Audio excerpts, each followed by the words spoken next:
নমস্কাৰ মৰমৰ অকণিহঁত মই বৰ্ণালী শইকীয়া বাইদেৱে তোমালোকলৈ লৈ আহিছোঁ তোমালোকৰ স্পন্দন পাঠ্যপুথিখনৰ ৭ নম্বৰ অধ্যায়টি আৰু এই অধ্যায়টিৰ নাম হ'ল পৰিয়াল আৰু এই পৰিয়াল অধ্যায়টিয়ে প্ৰথম পাঠটি আমি আলোচনা কৰিম আৰু এই পাঠটিৰ নাম হ'ল মৰমৰ আই। মৰমৰ আই পাঠটিৰ প্ৰথম অংশটি আমি আলোচনা কৰিম। আহাচোন এই অংশটিত কিনো আছে চাওঁ। প্ৰথমতে এটা দফা দি থোৱা আছে, পঢ়ি চাওঁ আহাচোন কিনো আছে।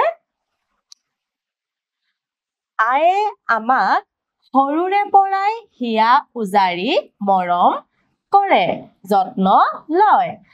আয়ে যেনেদৰে আমাক মৰম কৰে, আমাৰ মনতো আইৰ প্ৰতি তেনে মৰম আৰু শ্ৰদ্ধা গঢ়ি উঠে।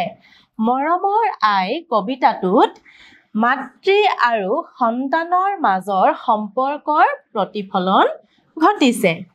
এই দফাটোত কি কৈছে আমাক যে আয়ে আমাক সৰুৰে পৰা মৰম যত্ন আদৰ কৰে আৰু এটা কবিতা আছে, সেই কবিতাটোত কবিয়ে মাতৃ আৰু সন্তানৰ সম্পৰ্কটোনো কেনেকুৱা হয় তাৰে প্ৰতিফলন ঘটাই লিখিছে। এতিয়া আমি আহাচোন চাওঁ কবিতাটোতনো কি আছে। এইয়া চোৱা, ইয়াতে আমাৰ কবিতাটো দিছে। প্ৰথমতে এইফালে চোৱাচোন, এই ছবিখন দেখিছানে? এইয়া এইগৰাকী মাক আৰু এইয়া সন্তান। তোমালোকৰো নিজৰ মালৈ মনত পৰিছে নহয়নে? কাৰণ মায়ে তোমালোকক কেনেদৰে আদৰ যত্ন কৰে আৰু মাৰ লগতনো তোমালোকৰ সম্পৰ্কটো কেনেকুৱা নিশ্চয় তোমালোকে মনত পেলাইছে এতিয়া, নহয় জানো? এতিয়া আহাচোন পদ্যটি আমি মাতি চাওঁ। কোনে মোক তুলি তালি কৰিলে ডাঙৰ, মৌসনা মিঠা মাতে পাহৰি ভাগৰ। কৰিছিল স্নেহ মোক দুগালত চুমা খাই, তেওঁৱে মোৰ পূজনীয়া মৰমৰ আই। চেনেহৰ চকু পানী ধাৰেৰে বোৱাই, কোনে মোক ৰাখিছিল বুকুত শুৱাই। টোপনিত লালকাল মুখখনি চাই, তেওঁৱে মোৰ পূজনীয়া মৰমৰ আই। কান্দিছিলো যেবে নৰিয়াত দুখ পাই, একেথিৰে কোনে মোৰ মুখলৈ চাই। মৰো বুলি কান্দিছিল কাঢ়ি হুমুনিয়া, তেওঁৱে মোৰ পূজনীয়া মৰমৰ আই।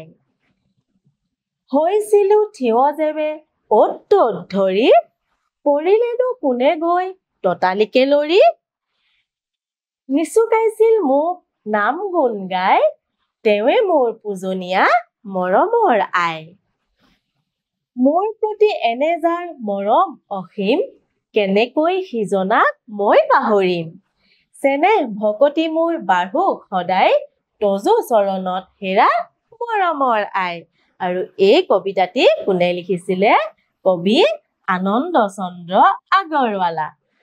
কবিতাটোত কবি আনন্দ চন্দ্ৰ আগৰৱালাই তেখেতৰ মাকৰ লগত যি সম্বন্ধ আছিলে সেই সম্পৰ্কসমূহ বৰ্ণনা কৰি লিখিছে। এতিয়া আমি চাওঁচোন আহা তেওঁনো কেনেধৰণে বৰ্ণনা কৰিছে। চোৱা ইয়াতে প্ৰথমতেই কৈছে, কোনে মোক তুলি তালি কৰিলে ডাঙৰ, মৌসনা মিঠা মাতে পাহৰি ভাগৰ।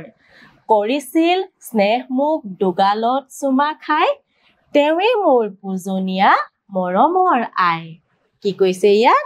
যে কোনে মোক তুলি তালি ডাঙৰ দীঘল কৰিলে, যিয়ে মৌসনা মিঠা মাত দি, মৌসনা মানে খুব মৰমকৈ মতা, মৰমীয়ালকৈ মাতিছে আৰু তেওঁ দুখ কষ্ট পাহৰি নিজৰ সন্তানক মানে কবিগৰাকীক খুব মৰমেৰে মাতে। কৰিছিল স্নেহ মোক দুগালত চুমা খাই। আৰু কি কৈছে যে কবিগৰাকীক নিজৰ মাকে মৰমতে দুগালত চুমা খায় আৰু তেওঁৱে মোৰ পূজনীয়া মৰমৰ আই। আৰু সেই মানুহগৰাকীয়ে কবিগৰাকীৰ মৰমৰ পূজনীয়া আই বুলি কৈছে। তাৰ পাছত কি আছে চাওঁচোন আহা। চেনেহৰ চকু পানী ধাৰেৰে বোৱাই, কোনে মোক ৰাখিছিল বুকুত শুৱাই। টোপনিত লালকাল মুখখনি চাই, তেওঁৱে মোৰ পূজনীয়া মৰমৰ আই। কি কৈছে?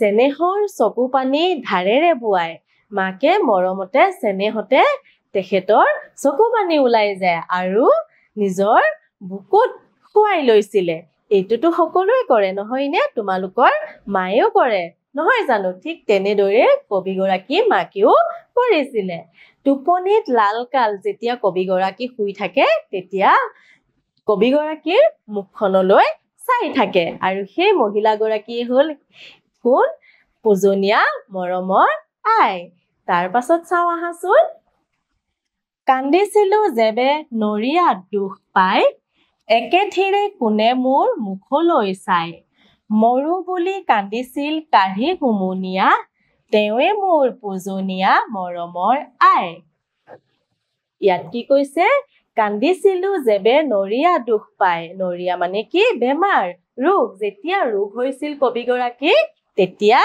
নিজৰ মাকে কি কৰিছিলে কান্দিছিলে নিজৰ মাকে হুমুনিয়াহ কাঢ়িছিলে আৰু ভয় কৰিছিলে যে নৰিয়া হৈ নিজৰ সন্তানটি কেনেবাকৈ মৰি থাকিব নেকি বুলি ভয়তে হুমুনিয়াহ কাঢ়িছিলে আৰু সেই মানুহগৰাকীয়ে হ'ল কোন মৰমৰ আই এই ছবিখনত দি থোৱাই আছে দেখিছানে বাৰু এইয়া নহয়নে তাৰ পাছত চাওঁ আহাচোন কিনো কৈছে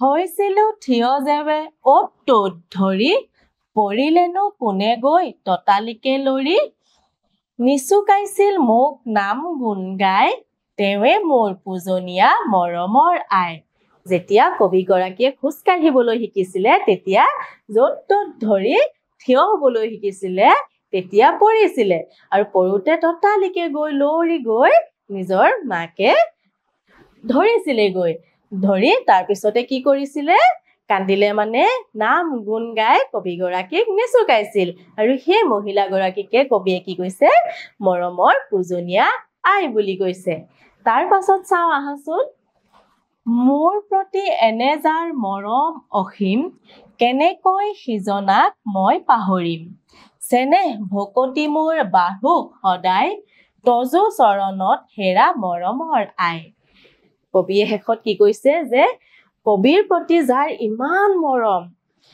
কবিয়ে যাতে দুখ নাপায় কষ্ট নাপায় তেওঁৰ সেই সকলোখিনি মাকে কি কৰিছিলে ত্যাগ স্বীকাৰ কৰিছিলে মৰম কৰিছিলে যাতে কবিগৰাকীয়ে কষ্ট নাপায় আৰু সেই যাৰ ইমান মৰম কবিগৰাকীলৈ সেই মানুহগৰাকীক বাৰু কবিয়ে কেনেদৰে পাহৰিব নহয়নে আৰু কবিয়ে কৈছে যে সেই মানুহগৰাকী মানে পূজনীয়া আইগৰাকীলৈ তেখেতৰ চেনেহ ভকতি সদায় যাতে বাঢ়ি যায় আৰু তোমালোকেও মনত পেলোৱাচোন তোমালোকৰ মায়েও নিশ্চয় এই কবিতাটোত যেনেদৰে যিখিনি কাম কৰে এগৰাকী মাকে তোমালোকৰ মায়েও নিশ্চয় সেই একেখিনি কামেই কৰে নহয়নে আৰু সেই মাক আৰু সন্তানৰ সম্পৰ্কটো এটা মধুৰ সম্পৰ্ক আৰু এই সম্পৰ্কটো নিচিনা সম্পৰ্ক আৰু নাই বুলিয়ে ক'ব পাৰি নহয়নে কাৰণ মাক আৰু সন্তানৰ যিটো সম্পৰ্ক সেই সম্পৰ্কটোৰ তুলনা কাৰোৰে লগত নহয়